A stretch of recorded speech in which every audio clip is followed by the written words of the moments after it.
फलचारुभक्षणम् उमासुतं शोकविनाशकारकम् नमामि विघ्नेश्वरपादपङ्कजम्। या देवी सर्वभूतेषु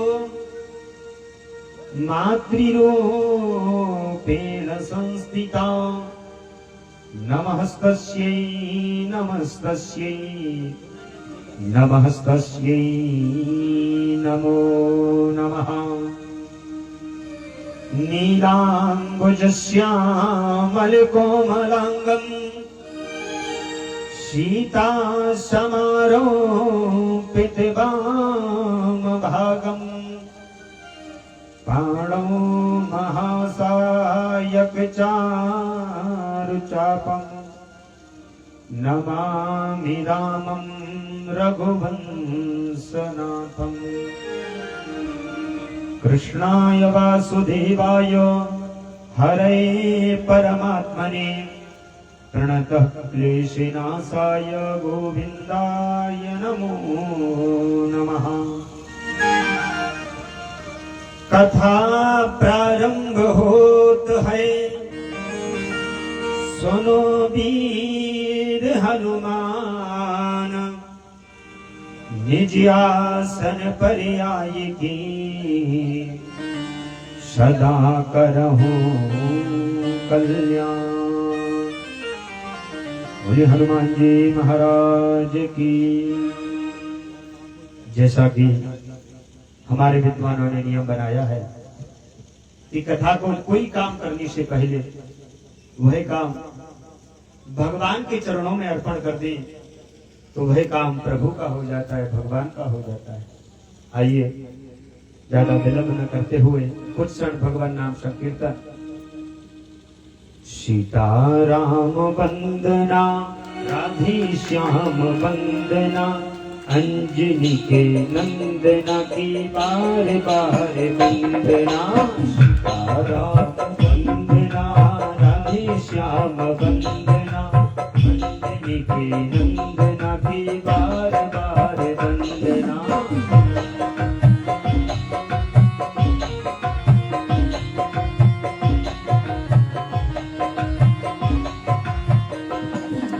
सीताराम वंदना राधे श्याम वंदना अंजनी के नंदना की बार बार वंदना।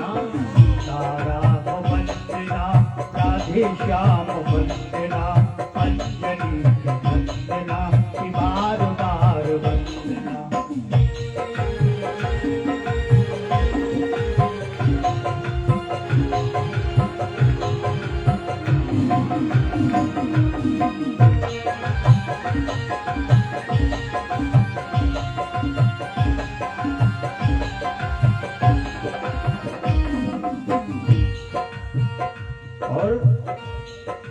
गणपति जी की वंदना गौरा जी की वंदना। गणपति जी की वंदना गौरा जी की वंदना। गणपति जी की वंदना गौरा जी की वंदना। गणपति जी की वंदना गौरा जी की वंदना। बाबा भोले शंकर की बार बार वंदना।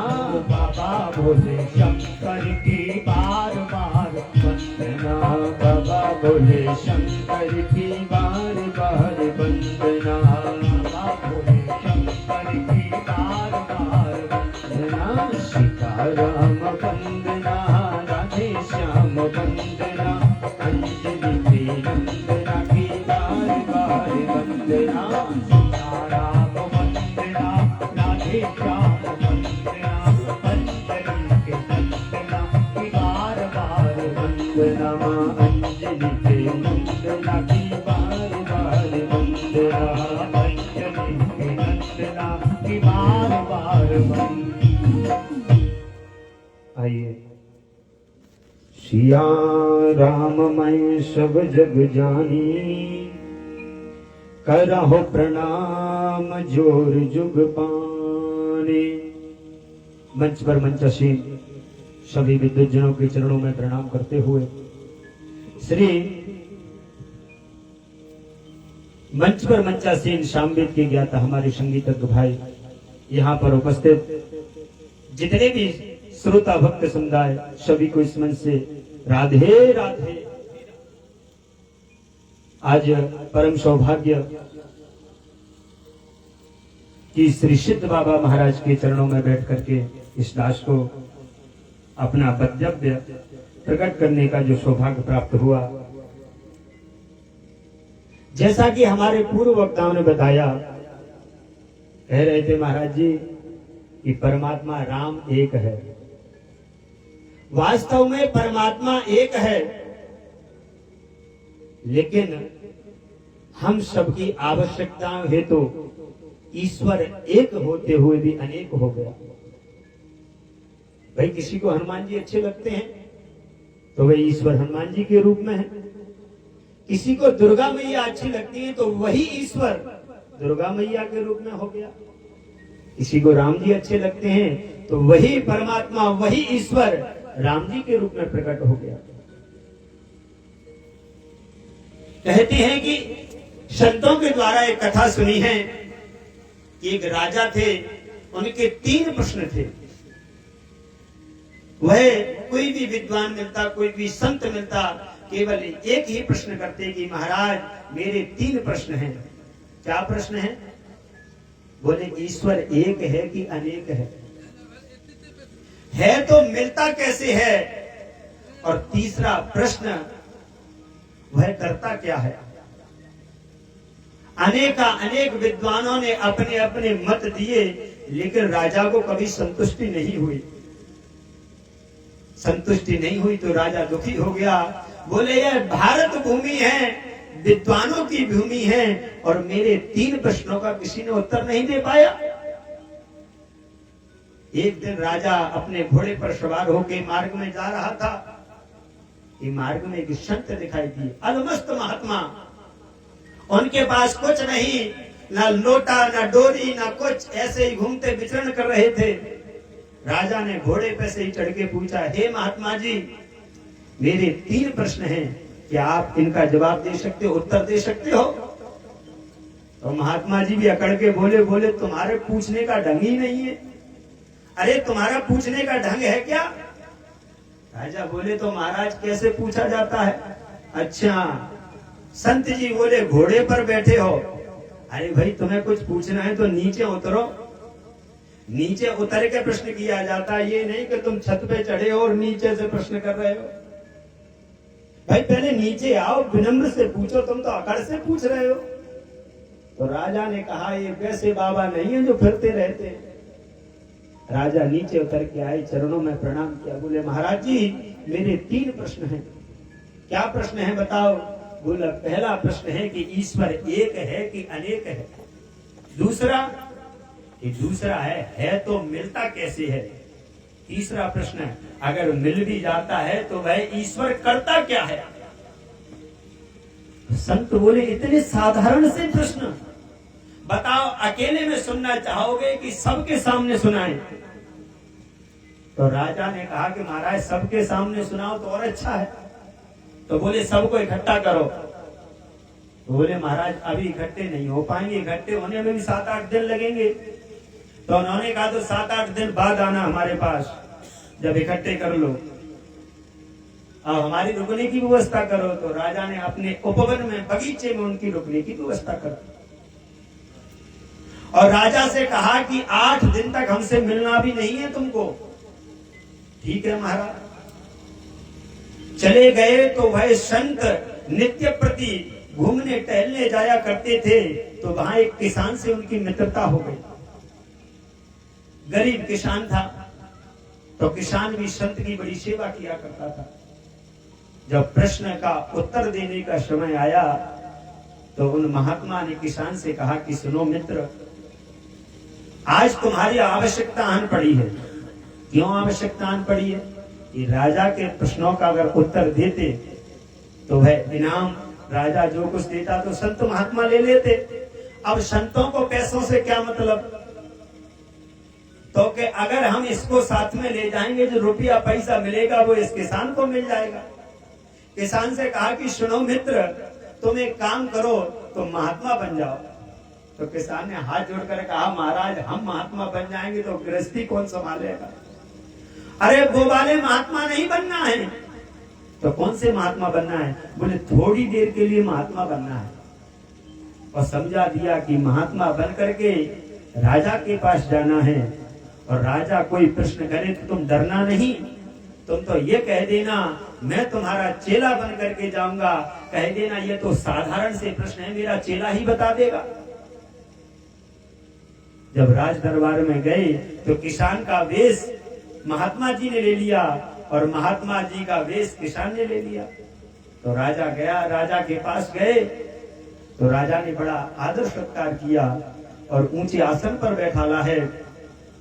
ऊंचे आसन पर बैठाल करके राजा ने प्रश्न किए कि महाराज मेरे 3 प्रश्न हैं। ईश्वर एक है कि अनेक है? मिलता कैसे है और करता क्या है? तो महात्मा जो किसान थे तो उन्होंने कहा, अरे राजा ये छोटे से प्रश्न हैं, ये तो मेरा चेला ही बता देगा। राजा ने कहा, बा महाराज 8 दिन से हम इन सबको इकट्ठा करने में लगे, आप कह रहे चेला बता देगा? अब तो हो गई बात। तो चेला जो महात्मा बने बैठे थे एकदम बीच से बोले, अरे मैं सब बता दूंगा, चिंता मत करो, मैं भी गुरु का चेला हूं, सब बता दूंगा, पूछो। उन्होंने कहा ठीक है बताओ महाराज, पहला प्रश्न कि ईश्वर एक है कि अनेक है?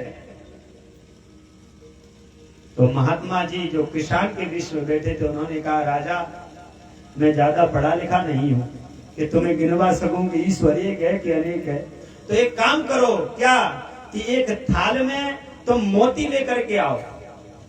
तो हीरे मोती उस थाल में भर करके आ गए और राजा के सामने रख दिए गए। और महात्मा जी ने कहा कि राजा गिनो ये कितने हैं?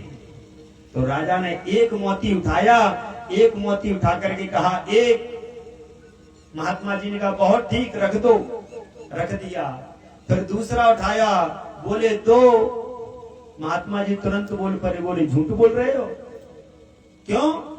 बोले हाथ में कितने हैं? बोले हाथ में तो 1 है। तो फिर बोले 2 कैसे कह रहे हो तुम? फिर रख दो, झूठ बोल रहे हो तुम। 2 रख दिया, फिर से उठाया, बोले अब, बोले 3। बोले फिर झूठ बोले। ये क्या कि हाथ में तो 1 ही है, फिर 3 कैसे बोल रहे हो? महाराज समझे नहीं। तो संत ने कहा हम समझाते हैं कि ईश्वर एक है, ईश्वर एक है, एक है, और तुम्हारी आवश्यकताओं के अनुसार वो अनेक हो गया। ईश्वर तो केवल एक है। राजा को बड़ा ही अच्छा उत्तर मिला। राजा बोला, वाह महाराज, ऐसा उत्तर तो आज तक किसी ने नहीं दिया। महाराज दूसरा प्रश्न। बोले दूसरा पूछो। बोले ईश्वर मिलता कैसे है? जो महात्मा जी थे उन्होंने कहा, राजा तुम कुछ नहीं जानते। अरे हम आए हैं इतनी दूर से और तुम खाने पीने की बात कर नहीं रहे हो, प्रश्न में प्रश्न पूछे जा रहे हो। अरे कुछ खिलाओ पिलाओ भी। तो उन्होंने कहा क्या खाओगे महाराज? बोले 1 गिलास दूध ले आओ। 1 गिलास दूध आ गया। अब महात्मा जी दूध नहीं पिए, दूध में अपनी उंगली घुमाए, पिए नहीं। तो राजा ने कहा महाराज ये क्या कर रहे हो? तो महात्मा जी बोले हम इस दूध में से घी निकाल रहे हैं। तो राजा ने कहा महाराज घी की क्रिया अलग होती है। दूध में कुछ खट्टा पदार्थ डाला जाता है, तब उसमें दही बनता है, दही फिर बिलोया जाता है, उसमें मक्खन निकलता है, फिर उस मक्खन को बटलोही पर गर्म किया जाता है, तब कहीं जाकर के घी निकलता है, ऐसे घी नहीं निकलता। तो महात्मा जी ने कहा तो सब लोग झूठ बोलते हैं कि दूध से घी निकलता है। बोले महाराज निकलता तो है, लेकिन उसकी क्रिया है, क्रिया करनी पड़ती है, तब जाकर के कहीं घी मिलता है। तो इसमें दिख नहीं रहा है? बोले नहीं दिख रहा है। तो महात्मा जी ने कहा कि ये आपके दूसरे प्रश्न का उत्तर है। बोले क्या? कि जिस प्रकार दूध में घी नहीं दिखता लेकिन दूध में घी है, उसी प्रकार से तुमको ईश्वर दिखता नहीं है, लेकिन ईश्वर इस भारत भूमि में कण कण में ईश्वर अंश जीव अविनाशी। अगर ईश्वर कही है तो आपके हृदय में हम में राम, तुम में राम, और खड़े खम्भ में राम ही राम, और खाली जिब्या कौन काम। अरे भाई, अगर राम कैसे मिलता है, भगवान कैसे मिलता है, ढूंढो तो मिलेगा। अरे भाई, सबरी, मीराबाई, तुलसीदास जी महाराज, सूरदास जी महाराज, ये कहीं ढूंढने गए थे क्या भगवान को? लेकिन इन्हें घर बैठे भगवान प्राप्त हुए। लेकिन हमें क्या है कि हमें ढूंढना नहीं आता। हम तो बस केवल वही जानते हैं कि भगवान मिल जाए, करना धरना कुछ पड़े नहीं, उसकी क्रिया नहीं करनी पड़े, केवल मिल जाए बस। अब तीसरा प्रश्न बताओ महाराज। तीसरा क्या कि ईश्वर कर्ता कौन है? तो महात्मा जी ने कहा, राजा तुम बड़े मूर्ख हो। क्या हुआ? बोले, हम तुम्हारे प्रश्नों का उत्तर दे रहे हैं, तो हम कौन है तुम्हारे? तो हाथ जोड़ करके बोले, महाराज आप तो गुरुजी हो। तो बोले, अच्छा, चेला को गुरुजी के ऊपर बैठना चाहिए कि नीचे बैठना चाहिए? तो राजा ने हाथ जोड़कर कहा, महाराज चेला तो हमेशा नीचे बैठता है, गुरुजी ऊपर बैठते। तो महात्मा जी ने कहा, तुम कहां बैठे हो अभी? तुम राज सिंहासन जो सबसे ऊंचा है उस पर बैठे हो, और हम तुम्हारे नीचे बैठे हैं। ये तुम्हारा कोई ढंग है? तो महाराज आप एक काम करो, हमारी गद्दी पर बैठ जाओ। तो वो महात्मा जी को गद्दी पर बैठा दिया और राजा नीचे आ गया। और जैसे ही गद्दी पर महात्मा जी बैठे और राजा ने, जो महात्मा जी राजा बन गए थे, राजगद्दी बैठ करके आदेश दे दिया, बंदी बना लो इस राजा को। अब राजा के हथकड़ियां डल गई। बोले, महाराज ये क्या कर रहे हो? तो साधु बोले, हम कुछ नहीं कर रहे हैं, तो ये तो भगवान कर रहे हैं। क्यों? कि भगवान जाने राजा को रंक बना दे और रंक को राजा बना दे, भगवान ये करता है। राजा ने हाथ जोड़कर महाराज से कहा, वाह महाराज, आपके जैसे प्रश्न के उत्तर आज तक किसी ने नहीं दे पाए हैं। प्रभु हम बहुत संतुष्ट हैं। राजा ने बहुत सारा धन दिया महाराज जी को, जो संत रूप में थे। कौन? किसान को। तो भगवान की कृपा से उस किसान का भी भला हो गया, और राजा के जो प्रश्न थे उनका प्रश्नों का भी उत्तर दे दिया संत महात्मा ने। तो कहते हैं कि इसी रामचरितमानस में, रामचरित वो अथाह सागर है जिसकी गहराइयों में आप एक बार जाकर के तो देखो। लेकिन कोई जाना नहीं चाहता। हम लोग क्या करते हैं, भैया रामायण घर घर मिलेगी, घर घर रामायण मिलेगी, लेकिन पढ़ने वाले नहीं मिलेंगे। क्योंकि बस सुबह शाम आरती के लिए अगरबत्ती तो लगा दी, बस प्रभु रामायण रखी है, आरती के लिए है बस। अरे भाई, रामायण है, उसको समझने का प्रयास करो, उसको पढ़ने का प्रयास करो, लेकिन हम करते नहीं है। और श्री रामचरितमानस में लिखा हुआ है सत्संगति की महिमा, कि एक घड़ी आधी घड़ी, आधी में पुनियाधि, तुलसी संगति साधु की, हरे कोटि अपराध। और इसी रामचरितमानस में एक निश्चरी थी, जो सुंदरकांड में उसका उल्लेख आता है। उसने हनुमान जी महाराज से कहा कि प्रभु, सत्संगति की महिमा हम आपको बताते हैं। क्या है? कि तात स्वर्ग यब वर्ग सुख, धैर्य तुलाय कियंग, तूल न ताहि सकल मिले, जो सुख लब सत्संग। हे प्रभु, जो सत्संगति में सुख है वह कहीं नहीं है, चाहे स्वर्ग में चले जाओ, चाहे अपवर्ग में चले जाओ। लेकिन जो लब कहते हैं क्षण मात्र को, जो क्षण मात्र के सत्संग में जो सुख है वह कहीं नहीं हो सकता। इसलिए प्रभु, सत्संगति वह बूटी है जिसको नींद नहीं आती हो। अगर वह सत्संगति करने आ जाए, भागवत सुनने आ जाए, तो भैया बड़ी अच्छी नींद आती है। जिसको नींद की समस्या हो, माताओं बहनों को, भाई बहनों भाइयों को, जिसको भी नींद की समस्या हो, सत्संगति में वह ताकत भी है कि अगर भागवत सुनने आ जाओ और टिकने के लिए खम्मा मिल जाए तो नींद भी बड़ी प्यारी आती है। तो सत्संगति से भैया सब लोगों की दवा हो जाती है ना। तो इस कवि ने भाव दिया है कि मुक्ति का कोई तू जतन कर ले, मुक्ति का कोई तू जतन कर ले, और रोज थोड़ा थोड़ा हरि का भजन कर ले। रोज थोड़ा थोड़ा हरि का भजन कर ले, रोज थोड़ा थोड़ा हरि का भजन कर ले। मुक्ति का कोई तू जतन कर ले, हाँ मुक्ति का कोई तू जतन कर, रोज थोड़ा थोड़ा हरि का भजन कर ले। हो रोज थोड़ा थोड़ा हरि का भजन कर ले, रोज थोड़ा थोड़ा हरि का भजन कर ले।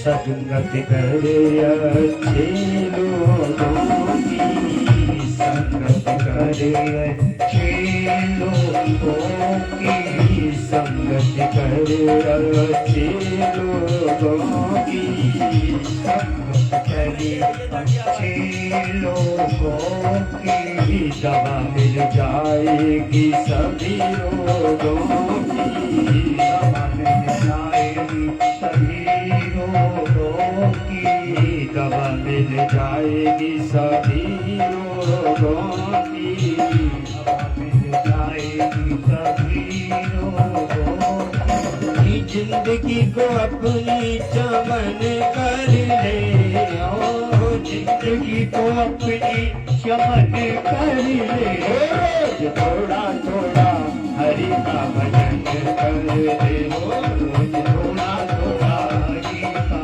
भजन कर ले, रोज थोड़ा थोड़ा हरि का भजन कर ले।